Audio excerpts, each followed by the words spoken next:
Ok, estamos começando mais um shiur de Shabbat, hoje um shiur um pouquinho diferente.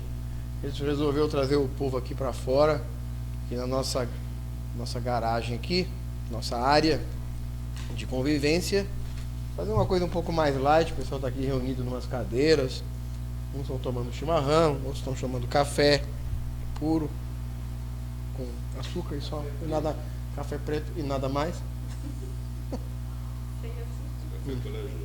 Café corajoso, né?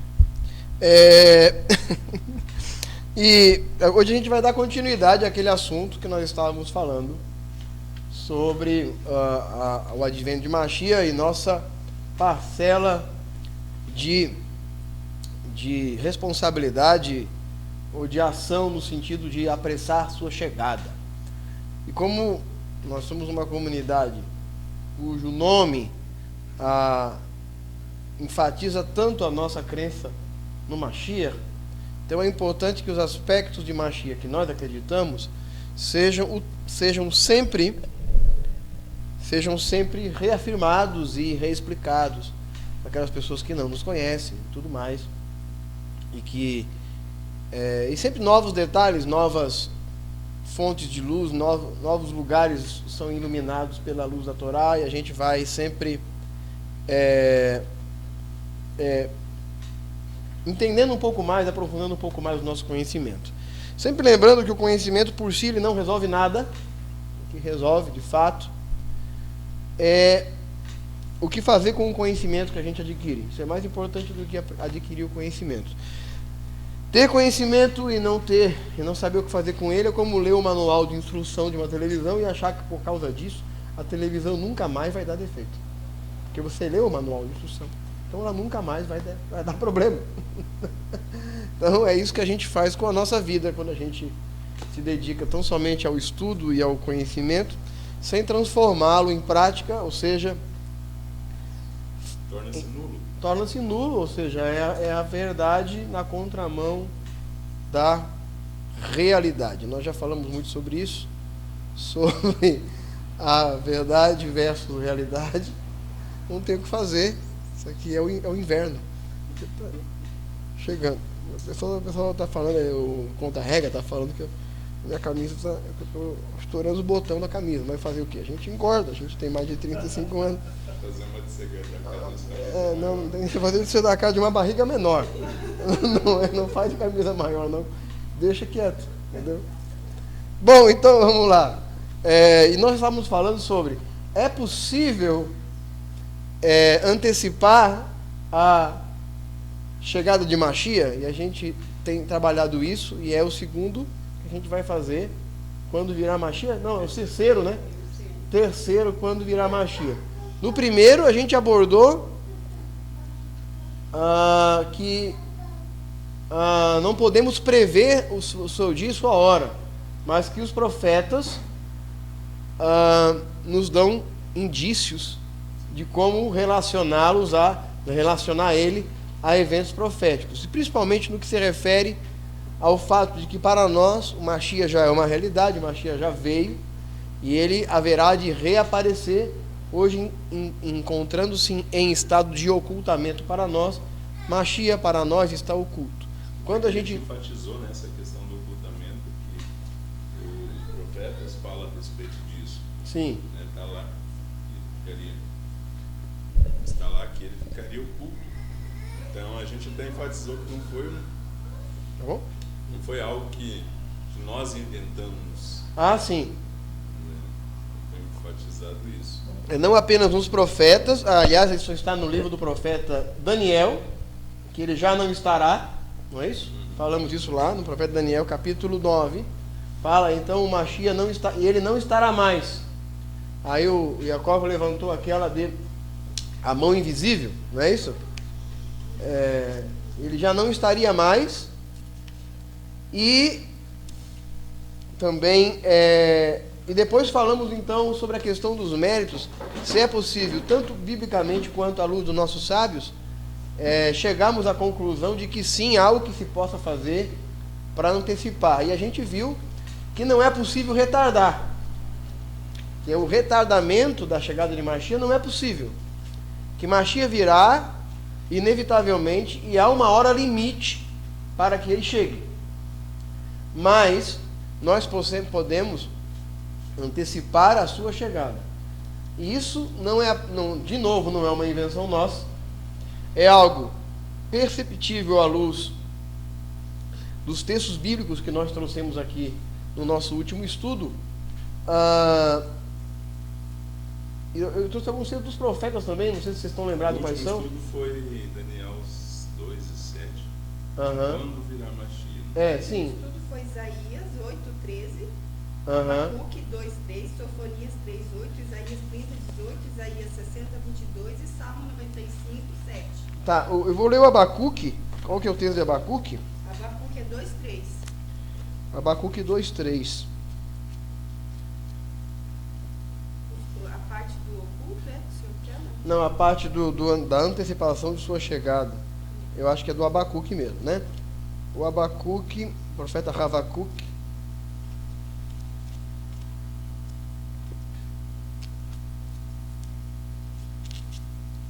Porque o povo habitará em Sião, Jerusalém, tu não chorarás mais, certamente. Não é isso. Não. Não, então acho que é Isaías. 60, se não estou equivocado, é Isaías 60:22. Foi o texto que falava a respeito. Não, tem Oséias também. O menor virá a servir 1000 e o mínimo não. forte. É Oséias. Farei isso É prontamente. 60:22. É o prontamente lá que teve. A seu tempo farei isso. Ah, tá. Sim, esse. E a minha não fala, acho que é do Jacob que fala. Sim. Esquece isso. Levanta mais a câmera, se for o caso. Aproxima mais do meu rosto. O povo já está acostumado com ele. Mas, pô, vocês vamos conhecem fazer o o nosso seguinte. nave gordinho? Não. Então nós estamos apresentando hoje. Pronto. Tá resolvido? Melhorou? Hã? Melhorou? Então pronto. Então tá bom. Tô parecendo um pastor, mas tudo bem. Ele tá fechado. Mas tá bom, vamos voltar aqui. A sua fala do jeito que é antecipado. E do Jacob, acho que fala. Sim, é Isaías 66 mesmo. Vamos lá. E tem Oséias também. Oséias que fala que ficarão muito tempo sem príncipe.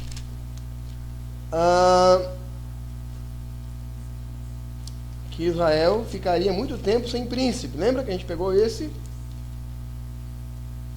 Isaías 66, né? Não, Isaías 60:22 fala: o menor deles chegará a 1000, mas ficará com a nação poderosa.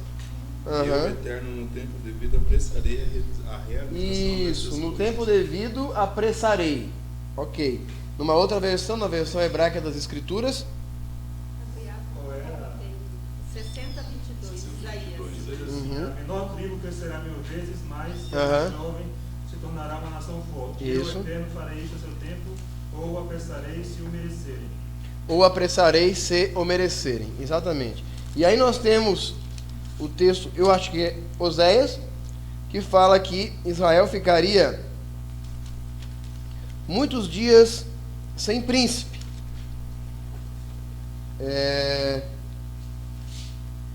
Estou só fazendo uma recapitulação. Isso aqui não é exatamente o estudo de hoje. É o que nós vamos fazer uma recapitulação do estudo passado, só para a gente, o pessoal se ambientar.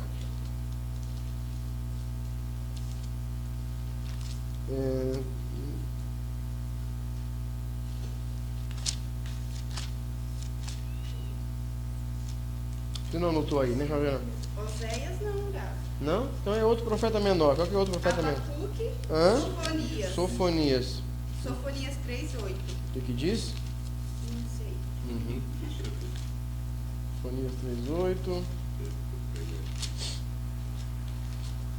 Na verdade, fui o Sofonias da minha vida, sabe? Ele é peralta, ele some de vez em quando. É bem no final, antes de agir um pouquinho.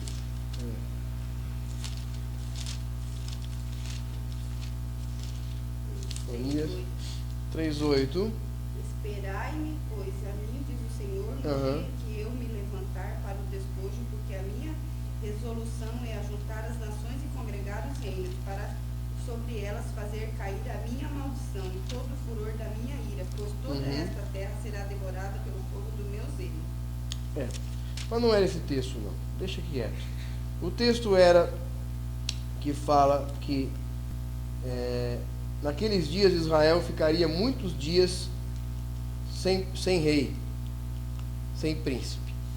Então esses textos que a gente está só recapitulando, como eu já disse, eles estão relacionados ao fato de que havia uma previsão de que Mashiach ficaria ocultado por um tempo, né? Nós vemos também em Daniel capítulo 9, que diz que o Mashiach já não estaria, né? E nós temos outros textos ainda que corroboram para essa ideia de que Mashiach dependeria de nós para reaparecer. E aí eu quero então voltar para a questão de qual é a posição de nossos sábios, ok? Sobre o assunto a pressão da vinda do Mashiach. E aí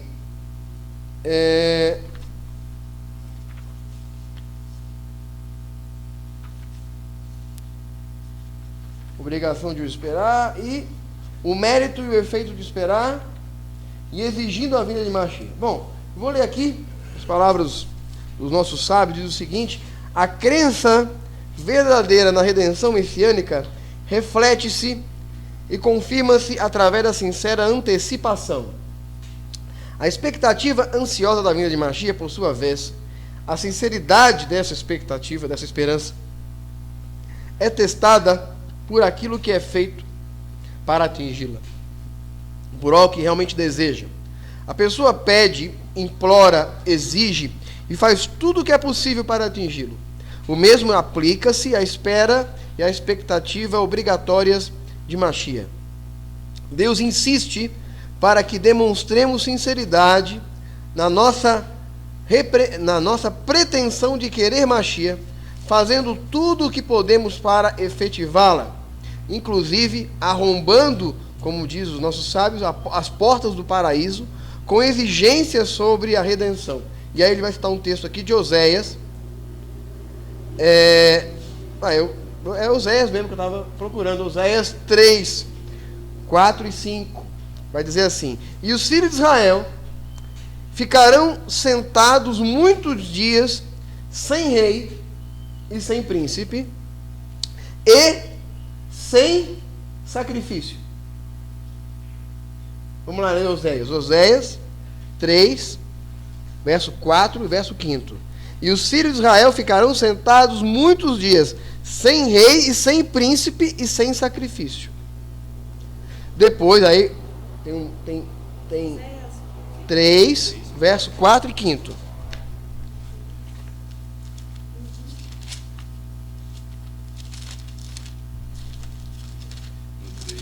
Por muitos dias ficarás esperando por mim, não te prostituirás, nem serás mulher de outro homem, assim também esperarei por ti.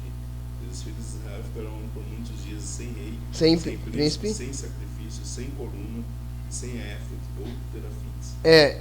Aqui na minha Bíblia está estola sacerdotal, ou seja, sem sacerdócio. Depois, agora veja bem o 5. Depois tornarão os filhos de Israel e buscarão o Senhor seu Deus e a Deus o seu rei. E nos últimos dias, tremendo e se aproximando do Senhor e da sua vontade. O que significa isso? Retorno. Techuvá.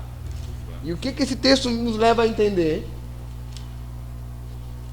Que a Techuvá de Israel está diretamente relacionada a Geulah, não a Galut. A Galut é a diáspora, a Geulah é a redenção. A Techuvá de Israel tirará Israel da Galut e apressará o advento de Mashiach. Porque todas essas coisas que nós lemos aqui ficarão sem rei, sem príncipe e sem sacrifício, sem coluna. Coluna do quê? Não. Sem aquela coluna que ficava sobre o altar e sem estola sacerdotal. E a presença de Hashem. A presença de Hashem. Ok? E aqui fala ídolos do lar. Tá? Mas é uma tradução equivocada. Como diz na versão hebraica das Escrituras, Yaakov? Como diz na versão hebraica? É Oséias 3, verso 5. Oséias 3, verso 5.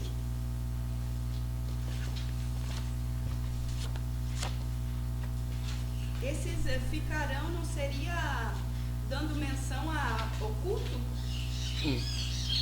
Não, sim, dá menção a isso, mas sim, mas nós já usamos esse texto para dizer isso.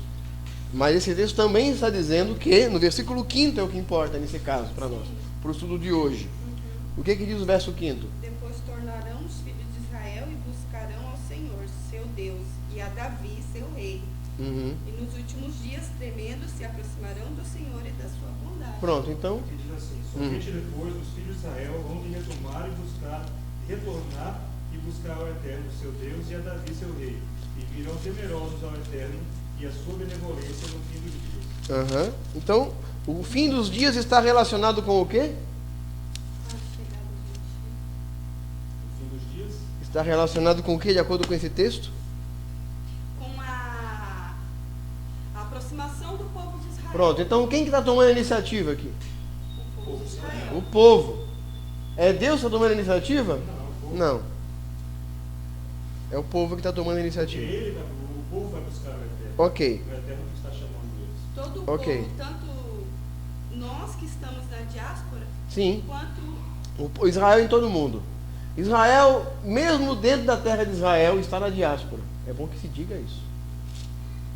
O povo judeu que vive na terra de Israel, de uma certa forma, continua. Não são poucos, são quase metade dos judeus do mundo. Mas estão na diáspora. Por quê? são religiosos, Não é isso. ídolos, Não, não creem em machismo. não, nada a ver com isso. Não deu. Porque a redenção não chegou. A terra de Israel está na diáspora. A gente fala, não estão numa diáspora geográfica, mas continuam numa diáspora espiritual. Não há templo, não há presença divina, não há sacerdote, não há rei. Todas as coisas que estão aqui permanecem, estando você morando em Israel ou não. Morar em Israel não significa sair da galute. Não é a condição, né? Não é. A condição é o sim. A prova disso é que uma grande parte dos israelenses hoje não são religiosos. Permanecem numa diáspora espiritual. Enquanto muitos judeus religiosos, ortodoxos, sadiquim, não moram em Israel e para eles a redenção já é uma realidade. Para muitos, a redenção já é uma realidade, ainda que íntima e pessoal. Então, existem dois tipos de Geulah. A redenção pessoal e espiritual e a redenção geográfica. E a redenção geográfica não resolve o problema da nossa redenção. Trazer o judeu de volta a Israel é uma atitude sionista. E a atitude sionista é uma atitude que é parte do processo da redenção. Eu não ignoro o mérito sionista. Não sou um anti-sionista. Mas também não me declaro sionista. Porque sionismo é um movimento de ordem político-militar que tem como objetivo levar o povo judeu para a terra de Israel e defender seu território. Ok? Então, quando a gente pensa em sionismo, nós pensamos em Theodor Herzl e o movimento sionista criado no fim do século XIX, que tinha como objetivo devolver a terra de Israel para o povo judeu. Esse é o sionismo. É o sionismo que mantém o Knesset, o parlamento de Israel, é o sionismo que garante a existência do Tzahal, do exército de Israel, e ele é necessário no processo da redenção. Ele é o braço político-militar no processo da redenção, mas ele não resolve e ele não traz a redenção. Por quê? Porque a redenção será trazida com Mashiach. Então, não é fazendo aliar para Israel e morando em Israel que você trará uma redenção completa. Mas embora isso seja parte, seja um sinal, seja um siman, um sinal de que a redenção está próxima. E cada judeu que imigra para Israel também está contribuindo para esse processo de redenção também. Porque afinal de contas, a santidade de Israel, da terra de Israel, ela depende da santidade dos que habitam lá. Então é necessário que os judeus sejam recolhidos de todos os cantos da terra. Mas por que isso ainda não aconteceu? Porque Israel ainda não está totalmente dentro da terra de Israel. Porque metade, vamos dizer assim, um pouco menos de um terço dos judeus do mundo, ou um pouco mais de um terço dos judeus do mundo estão em Israel. O outro grande terço está nos Estados Unidos e o outro terço está espalhado por todos os demais países do mundo, vamos dizer assim, ok? Por quê? Porque Deus ainda mantém Israel na galute. Por quê? E aí eu pergunto, será que o povo judeu não quer morar em Israel? Quantos judeus estão vivendo nos Estados Unidos hoje? Você vai em Nova York, você vai a Manhattan, por exemplo, tem quase mais judeus do que goi em determinados lugares. E por que não estão em Israel? Se o Estado de Israel clama para que os judeus voltem para lá, façam aliar, muitos tentam e não conseguem, através de uma conversão ou através do reconhecimento de uma sua ancestralidade, enquanto muitos continuam aí sem ir para Israel. Por quê? O que está faltando? Vamos lá, ajudem. Mas se fizermos um comparativo com o povo que estava no Egito, agora escravo, eles já tinham se acostumado com a condição de escravos. Muitos tinham negócios. E acredito que tudo bem? Se não for por força maior da Hashem, esses judeus não voltarão para Israel. Não. Por causa dos seus negócios prósperos e sua vida, seu conforto. Então, ainda existe algo que nos prende a galute. Aí existe. Financeiro, familiar, contextos, raízes culturais. Similar à cultura. Vamos falar a verdade, dá pra gente ser judeu em qualquer lugar do mundo. Não é? Dá pra gente ser judeu. Aqui a gente tem a nossa sinagoga, nós comemos caché, nós temos o nosso bairro judaico. Por isso que muitos defendem que a redenção já é uma realidade. Já seja uma realidade. E aí o que precisa acontecer? Uma pressão. Isso volta para o meio de ave de novo. Uma perseguição. Algo para colocar um ponto final nessa isso. No comodismo. Então, o que a gente conclui com isso? Qual que é a conclusão matemática disso? De que se não houver algo de errado, não nos moveremos do lugar. Não. Então, a Hashem espera que haja uma movimentação de nossa parte no sentido da redenção, mas quando essa movimentação lá não ocorre, então inevitavelmente essa movimentação ela precisa ser provocada. E aí então Hashem permite que as perseguições ocorram, permitem que as pressões aconteçam. Para quê? Porque o leão precisa ser despertado para ser rei. Como a grávida em trabalho do parto. Exato. Ela tem que... A contração dói. A contração dói.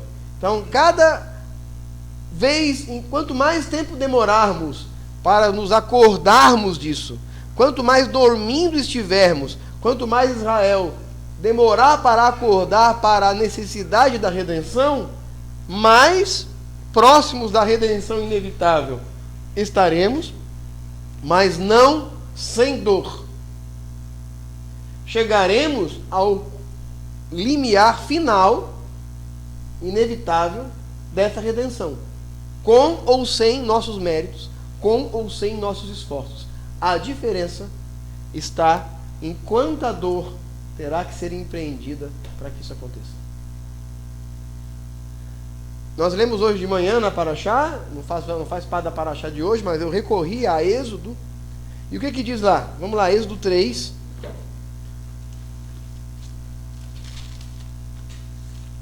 Êxodo 3.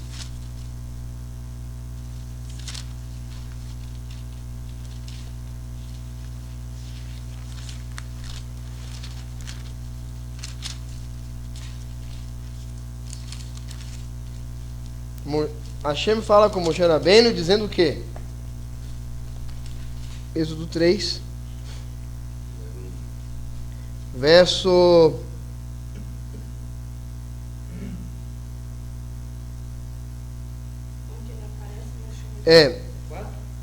7.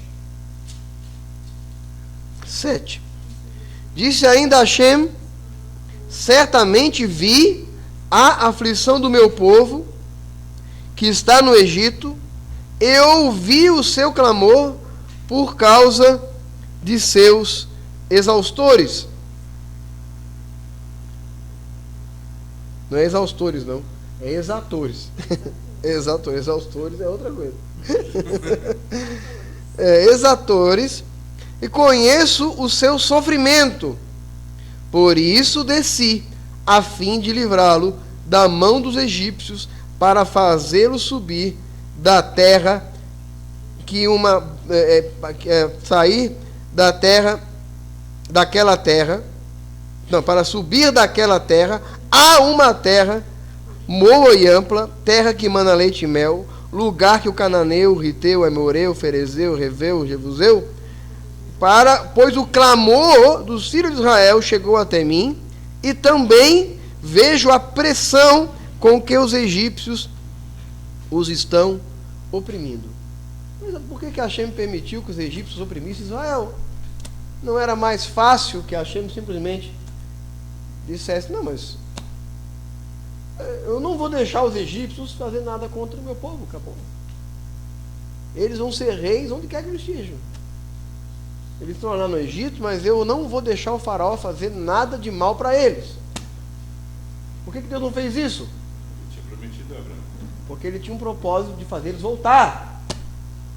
A terra de Israel precisa do povo judeu, tanto quanto o povo judeu precisa da terra de Israel. Era a 10ª geração de Abraão que ia sair, né? Quarta. Não, Não desculpa. é 10ª? 400 anos, né, depois de Abraão, a quarta geração egípcia, né, sairia de lá, né? Quarta geração egípcia, a quarta geração sairia de lá. Foi mais ou menos a 10ª geração. Mas mesmo existindo por aí, cai naquilo que a gente falou naquela vez passada.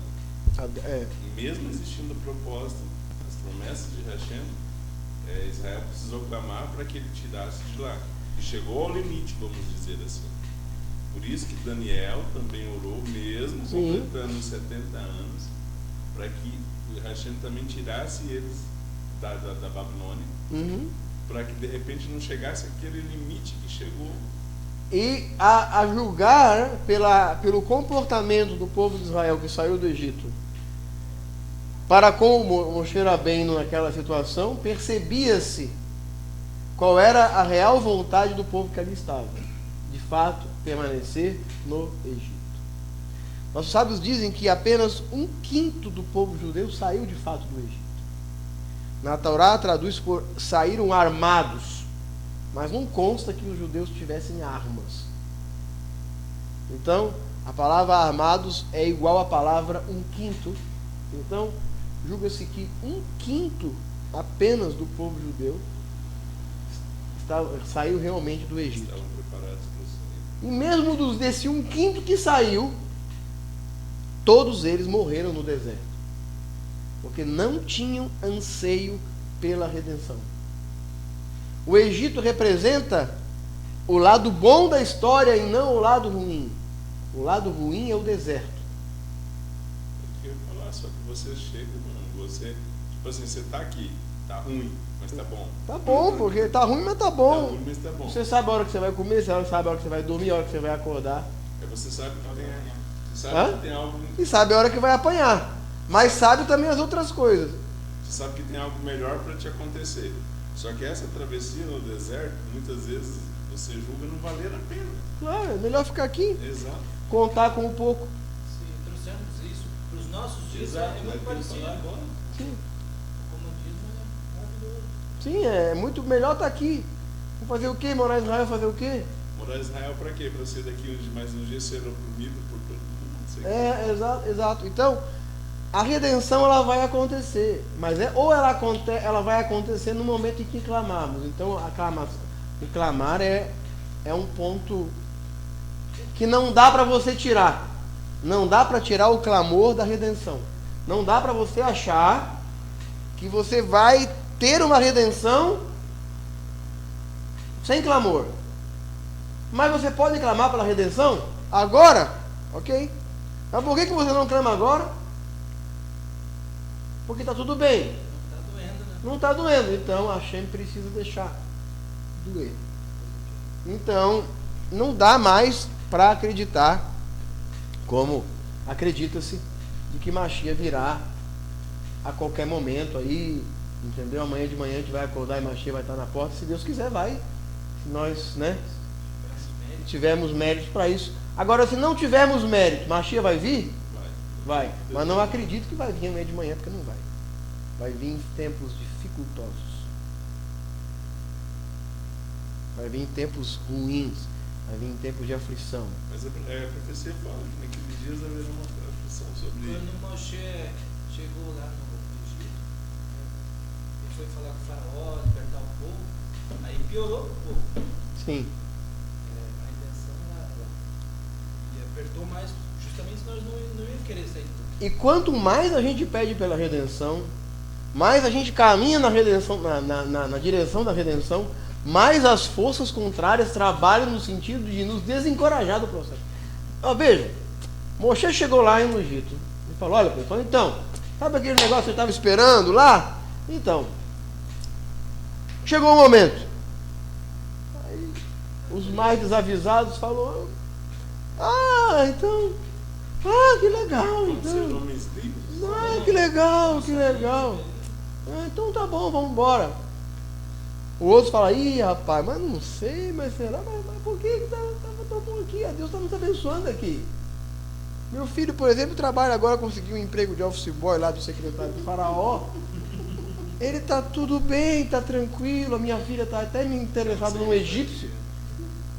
Parece que vai entrar até para a corte. Fiquei sabendo e tal. Eu não sei disso aí, eu acho que não vai dar muito certo.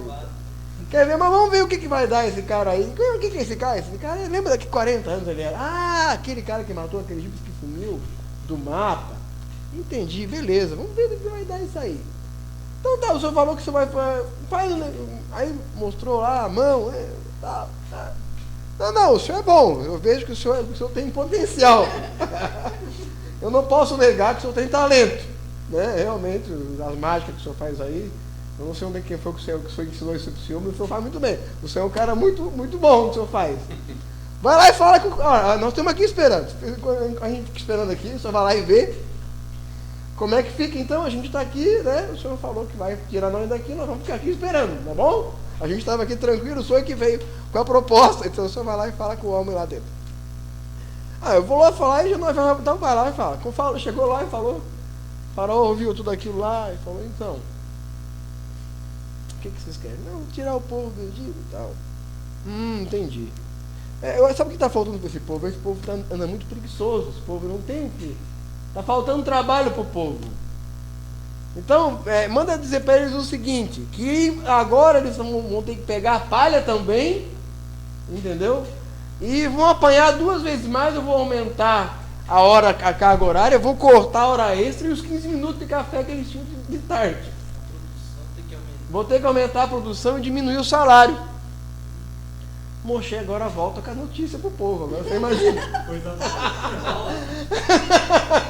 Coisa boa. O cara falou que ele ia dar a gente agora. Então tem uma notícia boa e uma ruim. A boa é que nós vamos sair. A boa é que Deus continua dizendo que a gente vai sair. A ruim é que vai piorar um pouquinho antes de melhorar. É exatamente essa a ideia da redenção. Todas as vezes que a gente dá um passo na direção de uma coisa certa, o que costuma acontecer? dá tudo errado. Aí tem aquela falsa ideia. Está dando errado porque não é de Deus. Está dando errado porque não é esse o caminho que tinha que ter seguido. Quando na verdade muitas vezes é exatamente o contrário. E muitos dos caminhos que seguimos e dá tudo certo não são a vontade de Deus, porque está escrito: há caminhos que ao homem parecem bons, mas o fim deles é para a morte. É o caso de Jacó. Jacó estava lá com Labão e estava tudo muito bem, obrigado. Labão mudou 10 vezes o salário dele, mas mesmo assim ele prosperou. Precisou acontecer alguma coisa para o Jacó entender que era a hora dele seguir o caminho dele. Saiu como tinha que ser feito, saiu em paz e seguiu o caminho dele. E assim, todas as coisas na nossa vida, elas seguem um curso na contramão do que parece. Nem tudo que está bom é a vontade de Deus, e nem tudo que está ruim não é. Então, as coisas costumam piorar antes de melhorar, justamente para que os nossos méritos sejam provocados. O mês de Ave, como eu já tenho dito, o mês de Ave é um mês em que Deus destruiu para reconstruir. Por 2 vezes. E na segunda vez, o profeta Oséias então vai dizer que nós ficaríamos muitos dias sem rei, sem príncipe, sem sacerdote, sem coluna, sem a presença divina. Deixa eu só achar aqui o texto que eu estava exigindo Mashiach, ok? Vamos abrir ainda em... É uma citação do Midrash, fala aqui. Pedirão por Deus, refere-se à restauração do reino dos céus, Malhut HaShamayim. Davi, seu rei, a restauração do reino da casa de Davi, através de Mashiach. E terão medo de Deus, de sua bondade, e restaurarão, e a restauração se refere à restauração do Beit HaMikdash, porque Israel não verá a redenção até que eles voltem e peçam. Israel não será redimido até que confessem e exijam o reino dos céus, o reino da casa de Davi e do Beit HaMikdash. Por isso, sempre na oração do Birkat Hamazon, nós fazemos Rahem, Rahem, Rahem, tem misericórdia, eterno, tem misericórdia da casa de Davi ter ungido, do reino da casa de Davi ter ungido, que é chamado pelo teu santo nome. Tem misericórdia, ó Deus. E na oração da Amidá, falamos: bendito sejas tu, eterno nosso Rei do Universo, que devolve da tua divina presença fiel. Então, a redenção, ela depende de 3 coisas. Ela depende de trazer o reino dos céus a esse mundo, de acordo com nossos sábios, a busca do Malhut HaShamayim. E como é que a gente estabelece o Malhut HaShamayim nesse mundo? Através das mitzvot. Através do aprimoramento e do aprofundamento de nossa relação com Hashem. Criando um vértice de contato do céu e da terra. Unindo o Keter e o Malhut. Unindo o céu e a terra. De novo, a expectativa judaica de redenção é completamente diferente da expectativa cristã, da expectativa de outras religiões, onde elas focam no prêmio, focam na promoção, porque enxergam a vida como servos. Não sejais como servos, diz o texto de Antígono de Sorro, dos nossos sábios. Não sejam como os escravos que servem a Deus esperando recompensa, porque a recompensa era um resultado inevitável, e a recompensa qual é a real recompensa do tzadik? O que, depois de toda a trajetória de Moshe Rabbeinu, o que Moshe Rabbeinu pediu a Deus? Para entrar na terra. Pronto. Quando ele viu a sarça, nós falamos hoje cedo, ele falou: não vou ver a face de Deus, não quis ver, eu vou morrer. Primeiro ele teve curiosidade, depois ele teve medo. Quando ele ficou velho e quando ele ascendeu à estatura de um tzadik perfeito, e por isso dizemos, Moshe não morreu, de fato ele morreu, mas a sua presença, não tem problema, a sua presença,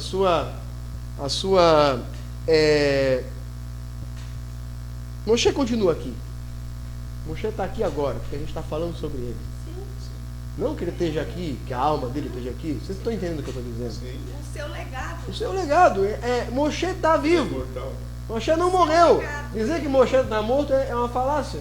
Porque o tzadik completo, ele não morre. Ele não morre de fato. Ele está vivo. Moshe está mais vivo hoje do que quando ele era vivo.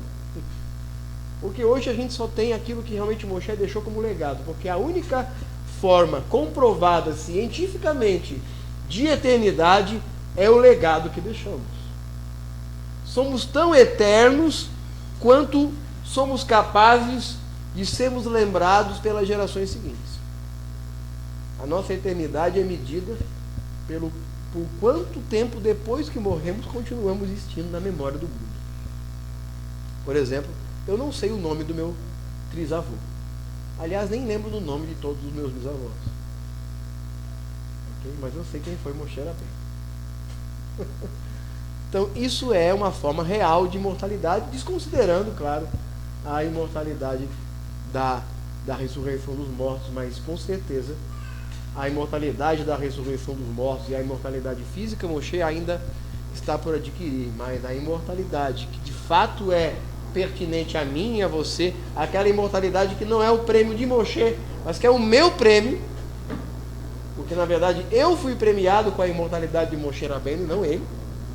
Ele vai ganhar uma imortalidade para ele, mas o tzadik, a sua imortalidade, ela atende ao interesse do mundo, e é a imortalidade do seu legado. Ele continua vivo em cada um de seus discípulos.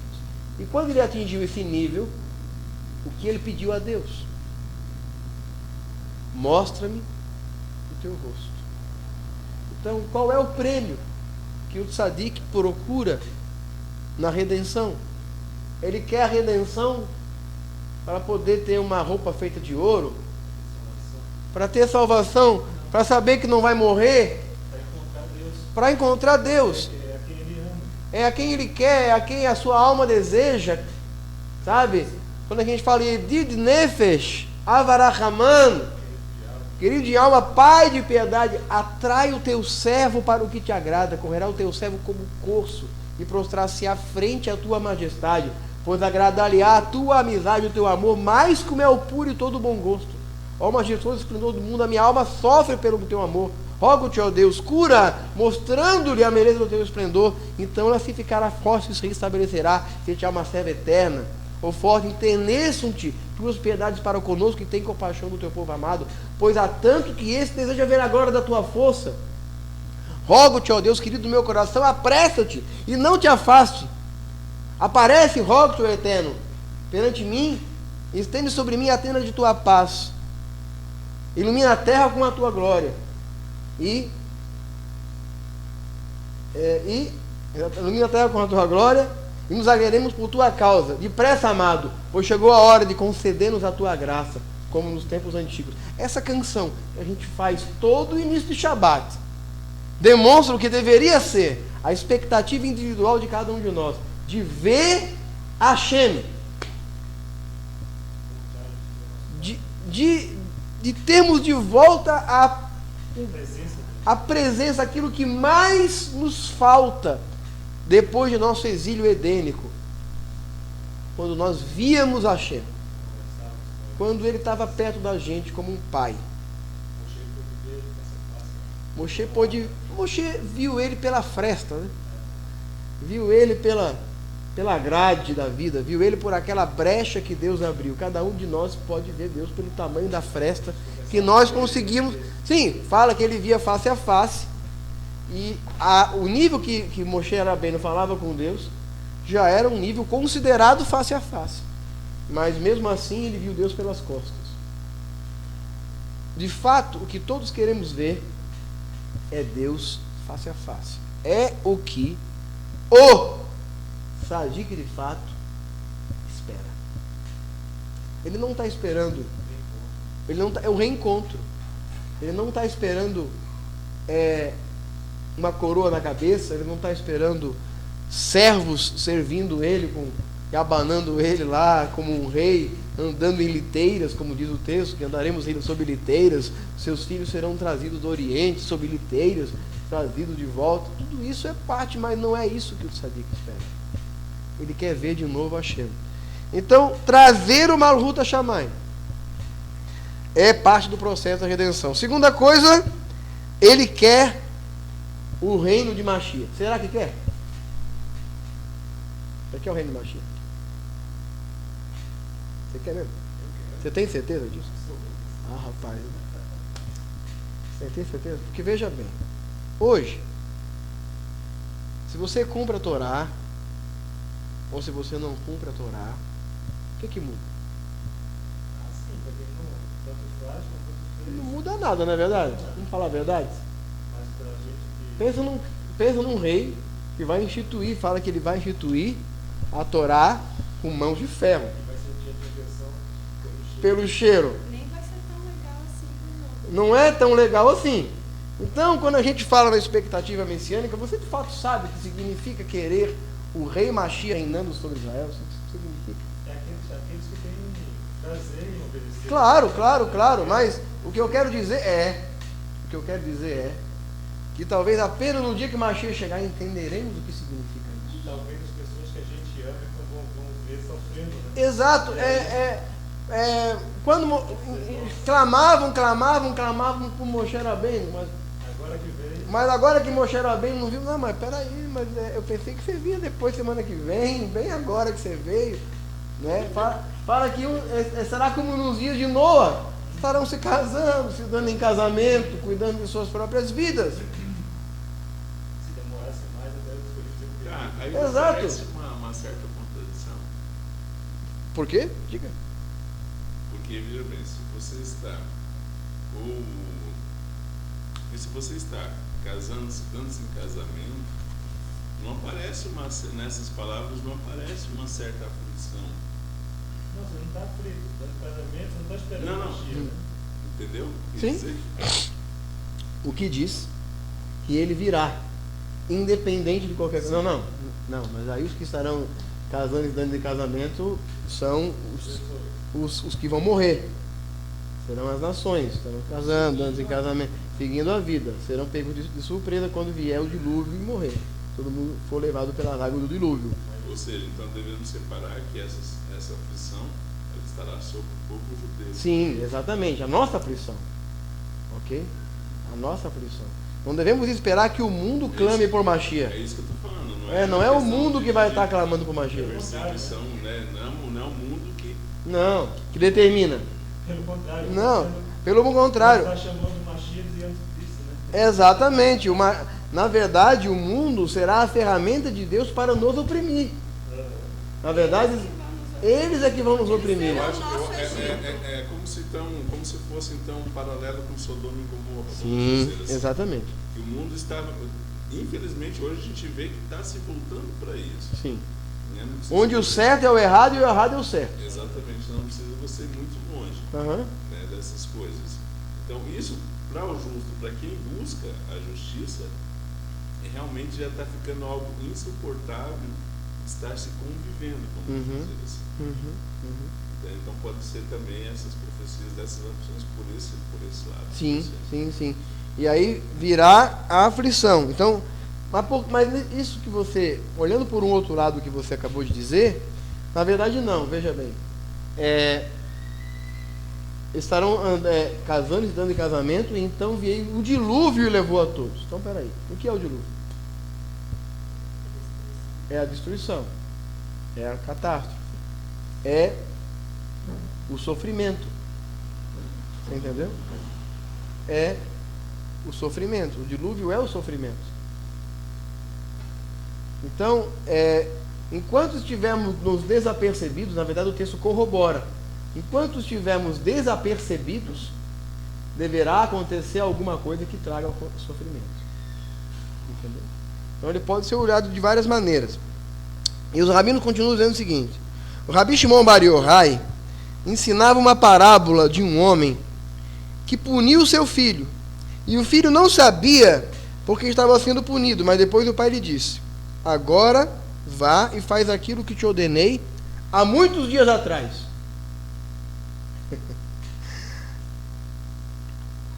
Agora vai e faz aquilo que eu ordenei há muitos dias atrás e tu me ignoraste. Mesmo assim, todos os milhares que morreram em batalhas nos dias de Davi somente morreram porque não exigiram que o Beit HaMikdash fosse construído. Isso representa o argumento do Fortori, que diz o seguinte: se isso aconteceu naqueles dias em meio aos quais não havia um Beit HaMikdash, e porquanto não foi destruído nos seus dias, ainda assim eles foram punidos por não exigi-lo. Quanto mais, então, nós, que nos diz respeito, em cujos os dias do Beit HaMikdash encontra-se destruído, e não nos lamentamos e não pedimos piedade por ele. Oramos pela redenção várias vezes no dia. Mesmo assim, somente pedir não é o suficiente. Devemos exigir a redenção, como no caso do salário de um operário. A lei estipula que o operário não deve exigir seu salário. Não há obrigação de lhe pagar como no caso do salário de um operário. A lei estipula que se o operário não exige seu salário, não há obrigação de lhe pagar no dia em que acabou o seu trabalho. Então, também precisamos exigir nossa redenção. A falta da exigência mostra com clareza que este assunto é tão urgente para nós. Ou seja, Hashem quer perceber de que nós realmente queremos. Por quê? Porque ele quer saber isso. Por isso que eu acabei de falar. Você sabe o que você está pedindo, de fato, quando você está pedindo para o Mashiach? Você tem certeza de verdade que o mundo que você realmente quer é o mundo onde Mashiach esteja reinando? Ou será que é muito melhor viver num mundo onde viver estágios de tzadik é mais interessante, de vez em quando tirar umas férias, onde a democracia impera, onde isso e aquilo, onde agora eu estou bem, mas agora eu estou numa fase de queda, mas daqui a pouco eu vou ficar melhor de novo. Essa não é a fase de Mashiach. Não é? Pois é, mas é assim, mas o ser acorda para cuspir, creio que é vergonha. Mas o ser humano, ele é facilmente motivado e facilmente desmotivado. O ser humano é levado pelo efeito manada. Nós não podemos ignorar o efeito manada do ser humano. O efeito manada foi o que fez com que o povo se voltasse contra Monte Arabene. Você vai para um lado, todo mundo vai atrás daquele torna-se uma tendência. Estávamos conversando aqui sobre coisas que se tornaram tendência, agora pouco antes do serviço, coisas que se tornam, de repente uma pessoa faz, alguém coloca numa revista e aquilo vira tendência. É o efeito manada. Hoje, agora, a tendência, o efeito manada era o WhatsApp, agora o efeito manada é o Pokémon GO. Rapaz, o pessoal está caindo nas valetas por causa de achar Pokémon. Engraçado que estão sendo atropelados porque estão procurando bichinhos virtuais debaixo dos carros. É a nova tendência do efeito manada. Quanto mais o gado tiver concentrado naquilo ali, melhor. Assim ele está desapercebido. Diga. Invadiram o Pequeno Príncipe. Hã? Invadiram o Pequeno O hospital Pequeno Príncipe? Por causa que, segundo lá, existe um ginásio de luta que fica dentro do Hospital Pequeno Príncipe. E a direção do Hospital Pequeno Príncipe, eu escutei na rádio pedindo para que não fosse lá, porque são áreas restritas e o pessoal entra para caçar o diabo do Pokémon. Rapaz! Dentro das jaulas de leão, porque tem Pokémon dentro. Então, são coisas que são tão ridículas. Esses dias meu filho pediu para instalar, eu não vou instalar aquela porcaria no celular dele, não vou instalar. É uma perdição. Está lá, aquilo ali, acabou. Acabou. Né? Rapaz, não. Mas aquilo dali não tá. Aquilo dali é demais. Aquilo dali é demais. Aquilo dali eu quero. Aquilo dali eu quero dar minha nota de repúdio para aquilo dali. Eu quero, porque é um negócio complicado. Mas independente dessas questões, a questão não é o bichinho, não. A questão é a alienação que está envolvida com isso. E não é apenas a alienação desse joguinho, é a alienação o tempo todo. Entende? Por tudo. É pela internet, eu não gosto de nenhum tipo de alienação. Alienação esportiva, a alienação virtual, a alienação de qualquer tipo de atividade. Tudo que traz alienação é ruim. Tá? Diga lá. Você falar? Jonathan aqui, ó, o Jackson falou: como aviador, não seria ele uma espécie de general militar que regerá as nações com vara de ferro? Sim. Sendo dessa forma, haveriam guerras e nossa descendência seria entregue na mão dos inimigos. Apressar a vinda do Mashiach não seria trazer a guerra? Não. E aí o Maurílio também colocou aqui: o holocausto não teria sido um tempo propício para Mashiach ter voltado? Sim, e foi. Porque após o holocausto, eu falei isso há dias atrás, se você... eu conversei um dia com uma pessoa que está numa situação de... Ela não está afastada, a nossa alma ela fica sonolenta e ela dorme. Então, algumas vezes a nossa alma entra em estado de hibernação e às vezes é preciso que nós sejamos despertados. E eu falei para essa pessoa que se em 1944, alguém dentro de um campo de concentração dissesse o seguinte: olha, o ano que vem nós não vamos mais estar aqui. 1945, no 16 de julho de 1945, no dia D, a guerra acabou. Em meados do ano que vem, de 1945, nós não estaremos mais aqui. O holocausto terá acabado. Estaremos fora dos campos de concentração. E digo mais, daqui 4 anos, nós estaremos cantando o hino nacional de Israel. Quem acreditaria? Ninguém acreditaria. Ninguém acreditaria que dentro de um campo de concentração alguém dissesse: pode vir, sem problema. Sem problema. Ninguém acreditaria se alguém dissesse dentro do campo de concentração: o ano que vem estaremos livres, porque tudo que a gente consegue ver é o nosso agora. Mas quando o holocausto acabou, em 1945, 3 anos depois, nós estávamos cantando Hatikva, dentro do território de Israel, um povo livre em sua terra. E até hoje estamos lá. Então a resposta do Maurílio é: Mashiach começou a voltar após o holocausto. Mashiach tocou seu dedo do pé nesse mundo quando o holocausto acabou. Ele não apenas poderia ser, foi um fator determinante. Então, quando eu disse no começo que o sionismo não é a redenção final, mas é parte dela, eu estava falando disso. Porque o holocausto levou a redenção e a conquista do Estado de Israel e a comoção das nações. Em relação à pergunta do Jackson, não. Mashiach, apressar o advento de Mashiach é entender que Mashiach virá para libertar o seu povo. As guerras não serão contra nós. Bom, vamos ver aqui o que diz o profeta Oséias, fala sobre isso.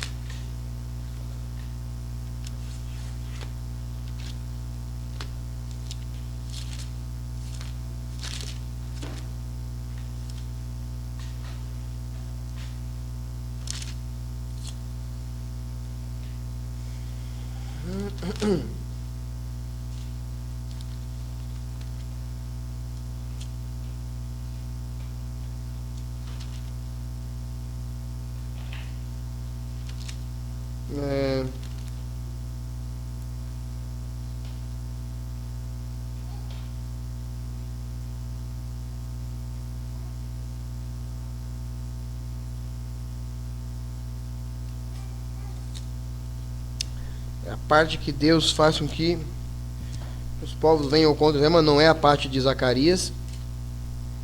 Antes que alguém diga que é Zacarias.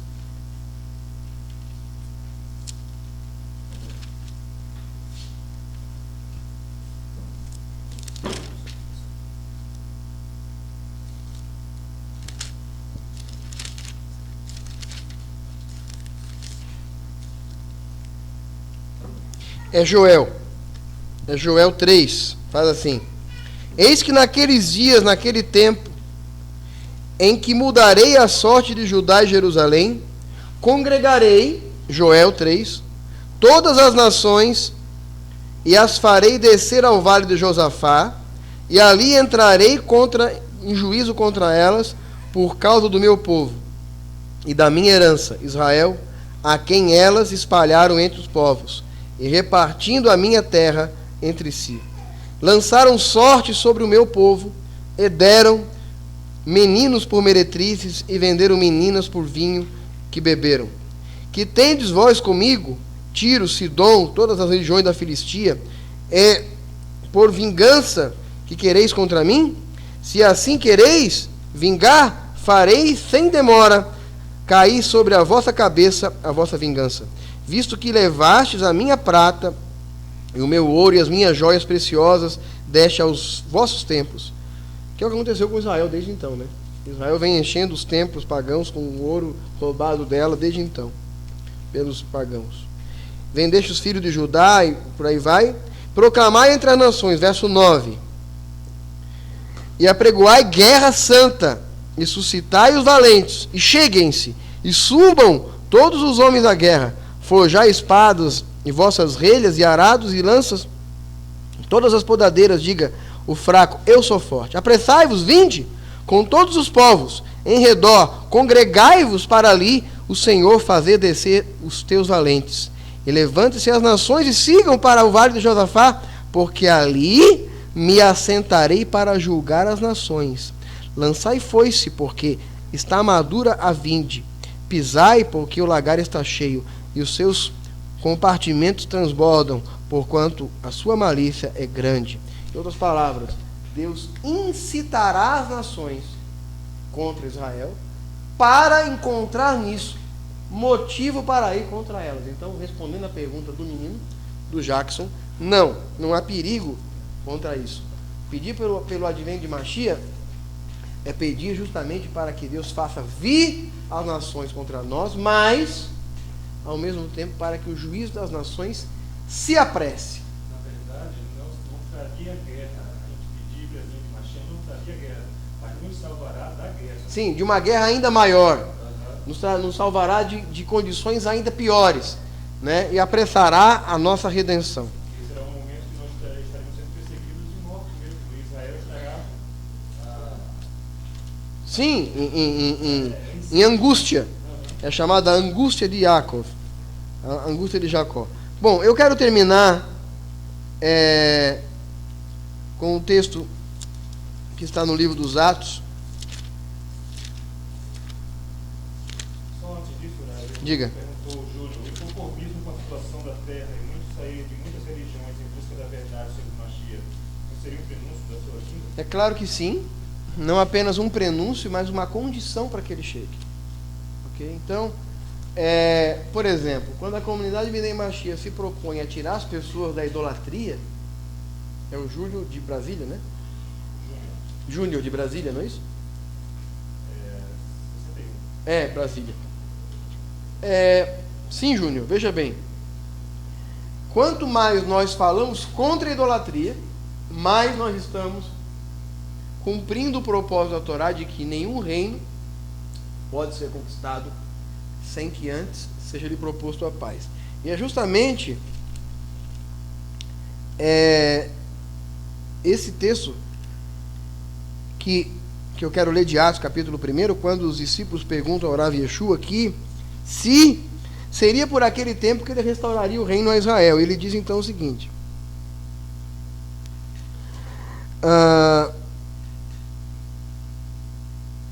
ele fala, Mas recebereis o poder ao descer sobre... versículo 7. Respondeu-lhes: não compete a vós que conheçais as épocas que o Pai reservou pela sua exclusiva autoridade. Mas recebereis o poder ao descer sobre vós o Ruach HaKodesh, sereis minhas testemunhas, meus filhos, de uma maneira espiritual, na Judéia, Samaria, em Jerusalém, Judéia, Samaria e confins da terra. Então significa o seguinte, que ele deu um prazo. Em outro texto, ele vai dizer que quando a boa nova do Malhut HaShamayim for pregada em todo o mundo, então virá o fim. Quando a Torá tiver sido pregada em toda a terra, então as nações estarão indesculpáveis, então virá o fim. Porque então estará cumprido o propósito de tirar aqueles que deveriam ser tirados da idolatria. Porque até que o último homem que deva sair da idolatria saia, o Mashiach não virá. Então, o nosso propósito hoje é tirar o mundo da idolatria, da Avodá Zará. Tirar o mundo da Avodá Zará. Essa é a nossa principal missão, essa é a nossa prioridade número 1. Ok? É isso? Mais perguntas? É isso, então nós encerramos por aqui a transmissão do Shabbat de hoje. Acompanhe nossos próximos vídeos ao longo da semana, reassista os vídeos, compartilhe em seus redes sociais, para outras pessoas poderem ter acesso também a essa palavra. Não deixe de estar em contato conosco, abaixo na descrição do vídeo estão os nossos contatos, nosso site, nosso WhatsApp. Sempre esteja em contato com a gente. É isso. Shalom lekulam, shalom tzadikim.